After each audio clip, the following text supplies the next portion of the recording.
অনেকে আমাকে অনেকবার জিজ্ঞেস করেছেন যে কানাই, রুক্মিণী হলো তোমার অর্ধাঙ্গিনী, তাহলে কেন ওর এই যাত্রা এত কঠিন হলো?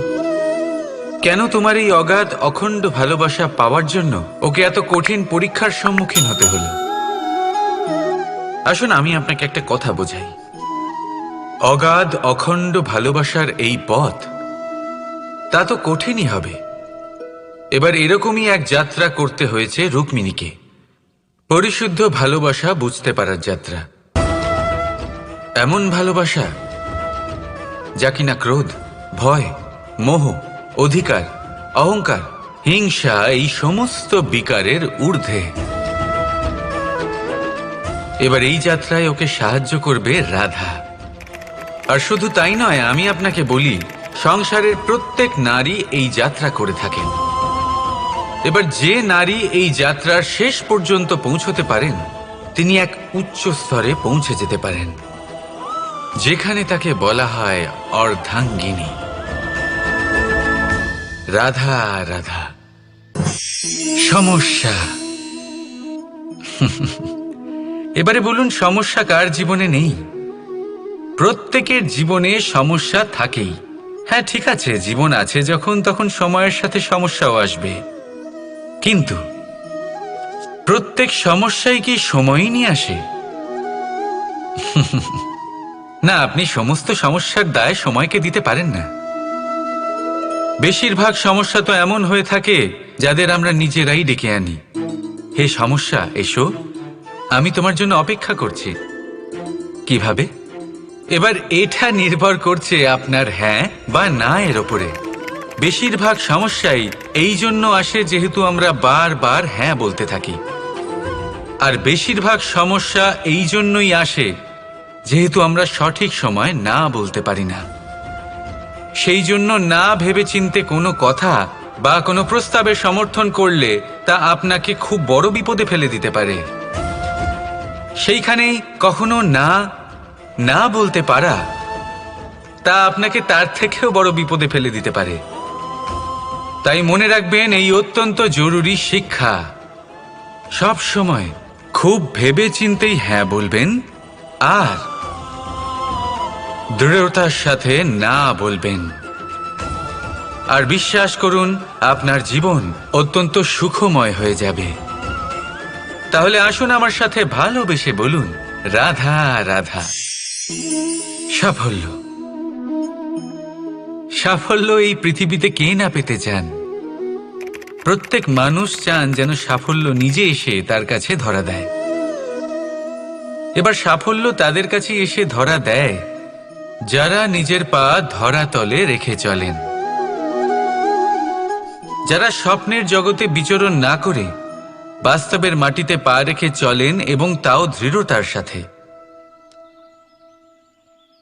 সাফল্য তারা পান না যারা বাড়িতে বসে বসে শুধু স্বপ্ন দেখেন।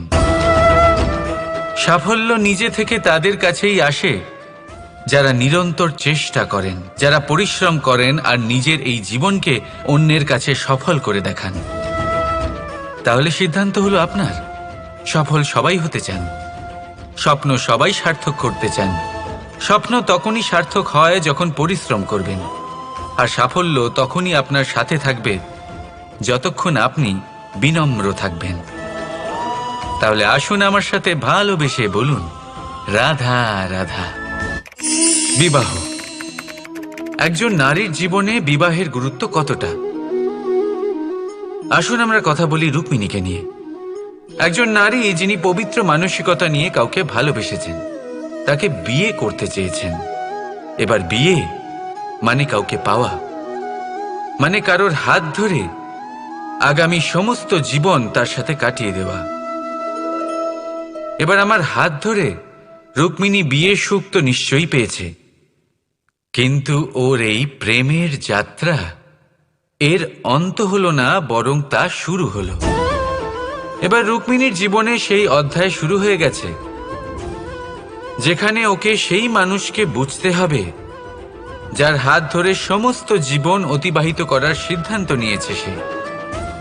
এবার এরকম একটা সময় প্রত্যেকের জীবনে এসে থাকে।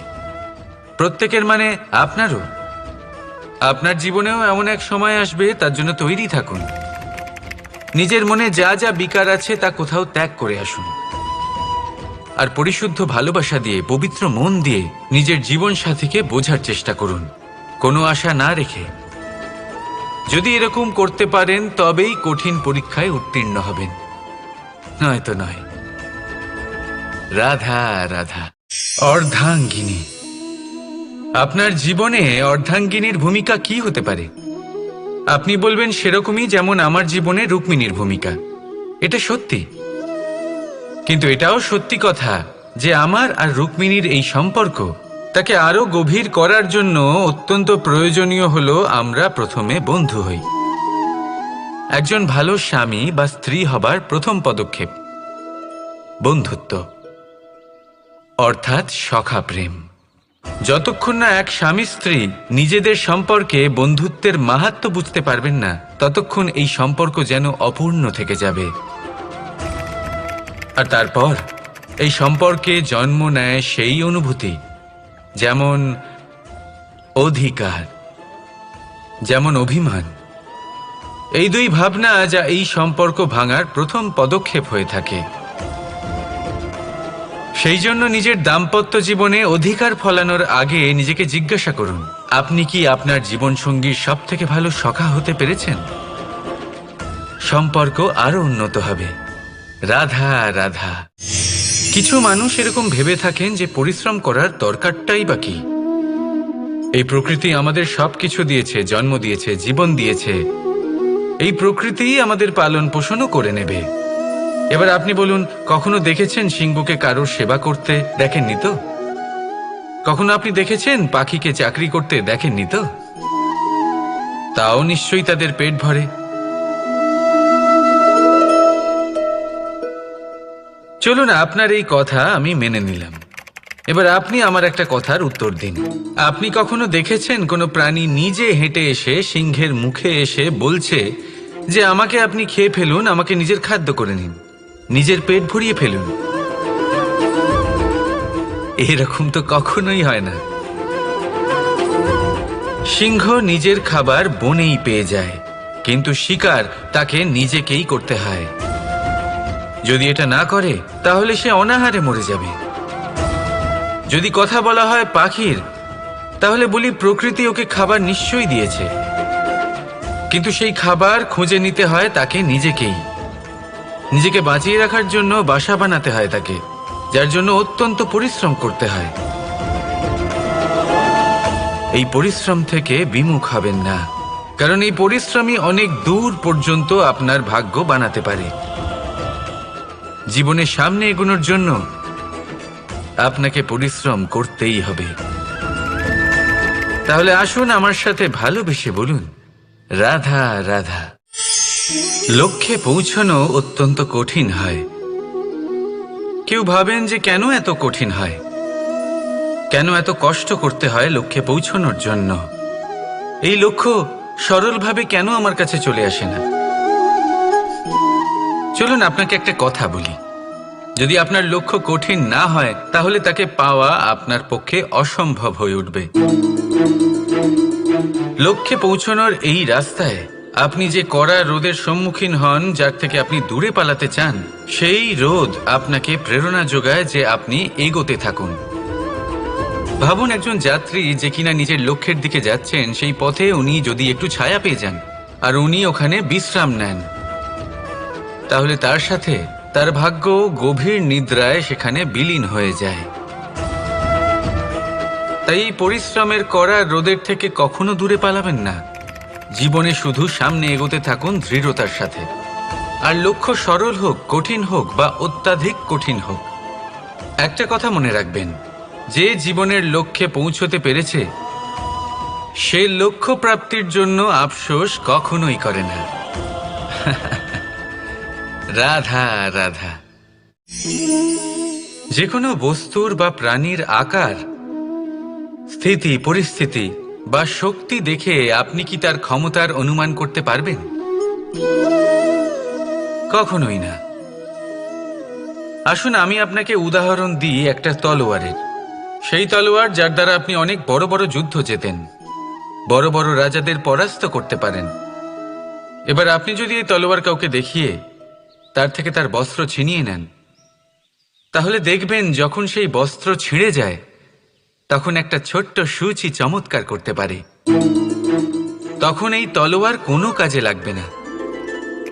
সেইভাবেই একটা মাছ কখনো বনে গিয়ে শিকার করতে পারে না, আর সেইভাবেই সিংহ জলের রাজা হতে পারে না। প্রত্যেকের নিজের নিজের দুর্বলতা রয়েছে, প্রত্যেকের নিজের নিজের শক্তি রয়েছে, আর এই প্রকৃতি সবাইকে এইভাবেই বানিয়েছে যে প্রত্যেকের মধ্যে কোনো না কোনো বিশেষ গুণ অবশ্যই থাকে। তাই যদি আপনি নিজের মধ্যে বা অন্যদের মধ্যে শুধুই দোষ দেখতে পান, তাহলে একটু ওপর থেকে দেখুন, সবার মধ্যে বিশেষ গুণ খুঁজে দেখতে শুরু করুন। আপনি বুঝবেন আপনি নিজেও কত বিশেষ আর অন্যরাও কত বিশেষ। আপনি বুঝবেন এই সংসার, এই প্রকৃতি হলো কতটা বিশেষ। তাহলে আসুন আমার সাথে ভালোবেসে বলুন, রাধা রাধা। জলরাশির সাথে আমার প্রেম চিরন্তনের। তা সে মথুরার যমুনা নদীই হোক বা দ্বারকার সমুদ্রই হোক। সমুদ্রের ধারে চলতে চলতে যখন সেই কোমল ঢেউ পা ছুঁয়ে যায়, আহা, ক্লান্তি যেন দূর হয়ে যায়। আমাদের মধ্যে একটা শক্তির জন্ম দেয়, মনকে উৎফুল্ল করে তোলে। সেই ঢেউয়ের বিষয় কি আপনারা কখনো ভেবেছেন? এই ঢেউই যখন তটে আসে, ছোট পাথরের সাথে ধাক্কা খেয়ে বিক্ষিপ্ত হয়ে যায়। আর এমন এক সময়ও আসে যখন এই ঢেউই এত ভয়ঙ্কর হয়ে ওঠে যে সবকিছু ধ্বংস করে দেয়, সবকিছু নষ্ট করে দেয়। এর একটা সারমর্ম রয়েছে, একটা অত্যন্ত গুরুত্বপূর্ণ শিক্ষা রয়েছে, যে কখনো কাউকে দুর্বল মনে করবেন না, কখনো না। কারণ এই দুর্বলতা যখন তার প্রকৃত শক্তির রূপ দেখায়, প্রবল বিনাশ সৃষ্টি করে। তাই কারোর বিনম্রতার, কারোর কোমলতার সর্বদা সম্মান করতে শিখুন। রাধা রাধা। লক্ষ্য, পথ আর সাফল্য, এই তিনটেই একে অপরের সাথে জড়িত, কিন্তু অনেকবার মানুষ এদের ঠিকভাবে বুঝতে পারেন না। তারা ভাবেন যে যেরকম লক্ষ্য হবে সেরকমই পথ হবে, সেই মতোই লক্ষ্য কঠিন হলে পথ কঠিন হবে, লক্ষ্য সরল হলে পথও সরল হবে।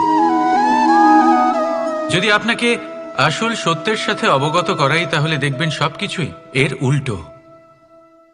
লক্ষ্য নিজের পথ বানায় না,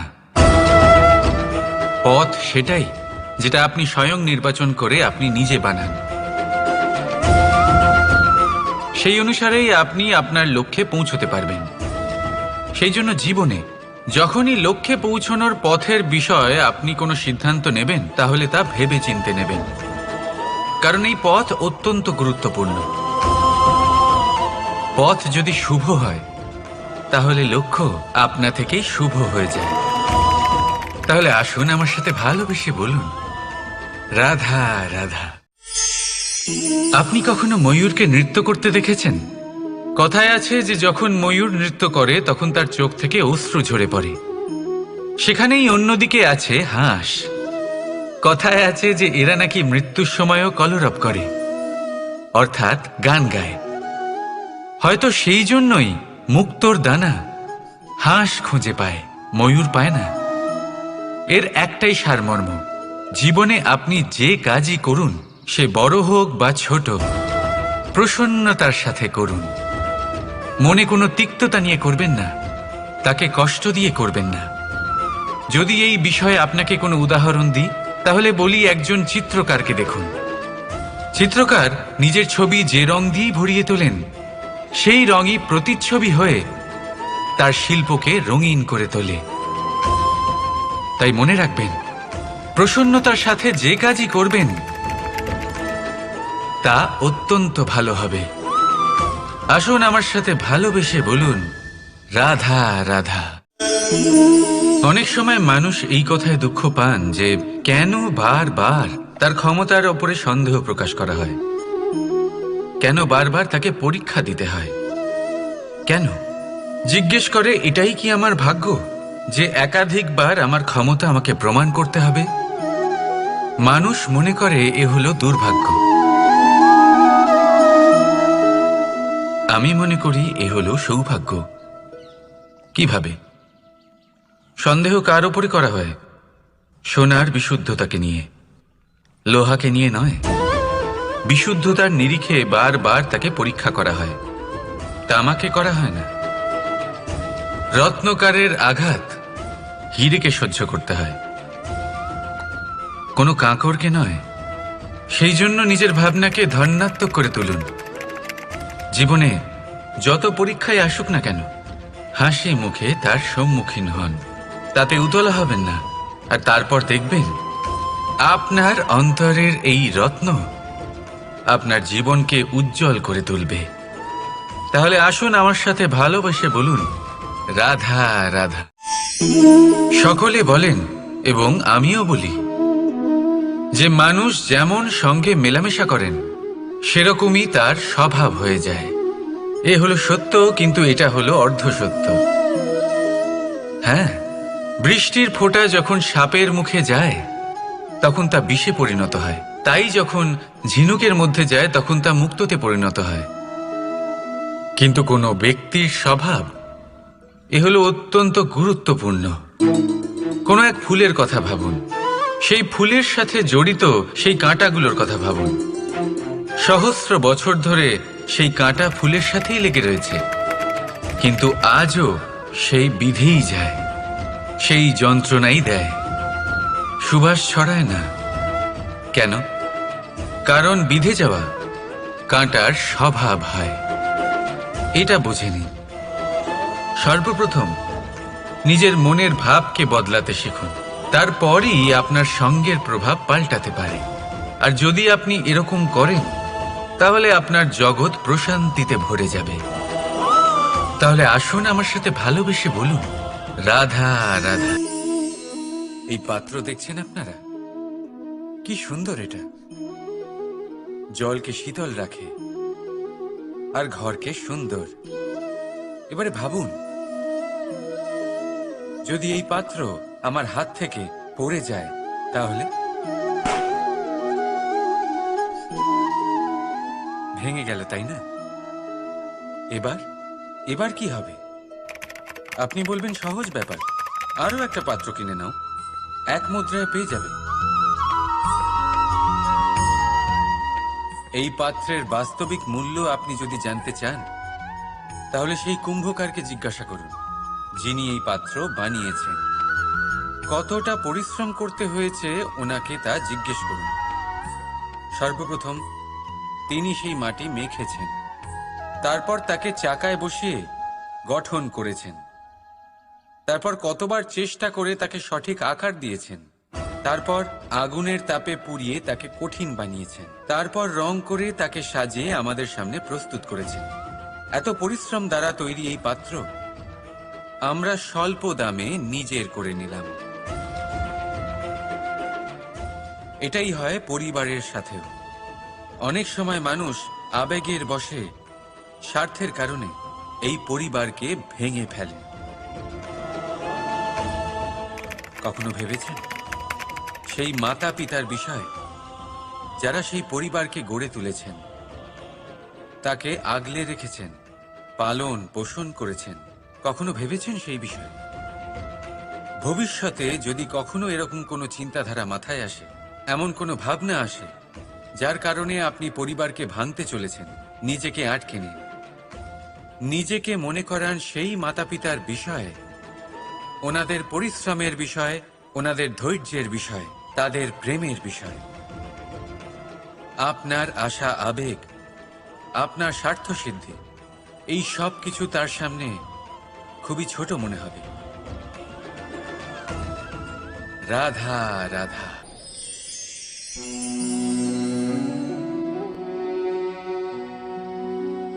করে দিলাম শেষ। সংসার সর্বদা কৃষ্ণকে এই কথা শোনাবে যে কৃষ্ণ নিজেই নিজের মামার হত্যা করেছে। কিন্তু এটা সময়ের প্রয়োজন ছিল। আর এ কিন্তু হত্যা নয়, বধ ছিল। আর ব্যক্তি নিজের বধ নিজেই ডেকে আনে। এই সংসারে এগিয়ে চলা অতি আবশ্যক, কিন্তু কোথায় নিজেকে থামাতে হবে সেটা জানা তার চেয়েও বেশি আবশ্যক। আর যে এটা বুঝতে পারে না তার অন্ত সুনিশ্চিত। যে ব্যক্তি নিজের ভুল বুঝতে পারে তার মুক্তি লাভ হয়, আর যে স্বীকারও করতে পারে না তার বধ সুনিশ্চিত। মথুরার রাজা কংস, তার বধ এই জন্য হয়নি কারণ সে আমায় হত্যা করার প্রয়াস করেছে, আমার মাতা পিতা বা আমার দাদুকে বন্দী করেছে। ওর বধ এই জন্য হয়েছে যে ওর ঘৃণা প্রেমের সীমায় আসা সত্ত্বেও থামেনি। কংস মামা এটা কখনো বোঝেনি যে নিজেকে কখন থামাতে হবে। আর যা কিছু সে করেছে, যত পাপ সে করেছে, তা নিয়ে কখনো মন্থনও করেনি। অনেকবার বোঝানোর পরেও সব সময় প্রেমের থেকে মুখ ফিরিয়েছে। আর কি করল? শুধুই ঘৃণার দ্বারা এই ভালোবাসার ক্ষতি করার চেষ্টা করল। তাই মনে রাখবেন, এই সংসার, এর জীবন শক্তি হল প্রেম। আর যে এই প্রেমের ক্ষতি করার চেষ্টা করবে তার অন্ত, তার বধ সুনিশ্চিত। রাধা রাধা। সূর্যের তাপ এতটাই প্রখর হয় তা সমস্ত বনস্পতিকে শুষ্ক করে দেয়। পুকুর হোক, নদী হোক, সরোবর হোক, সমস্ত শুষ্ক হয়ে যায়। কিন্তু আপনি কখনো শুনেছেন সূর্যের তাপে সমুদ্র শুকিয়ে গেছে? এমন কখনোই হয় না। আর এর পেছনেই লুকিয়ে রয়েছে এক অমূল্য জীবনের শিক্ষা। সমুদ্রের মতো নিজেকে ধৈর্যশীল করে তুললে, নিজেকে সংযমী করে তুললে, সূর্যের তাপ আপনার কোনো ক্ষতি করতে পারবে না। আপনার অন্তর থেকে সেই তাপ বাষ্পায়িত হয়ে মেঘ তৈরি হয়ে সূর্যকে ঢেকে দেবে। আর তারপর হবে শুধু সাফল্যের বৃষ্টি। তাহলে আসুন আর আমার সাথে ধৈর্যের সাথে বলুন, রাধা রাধা।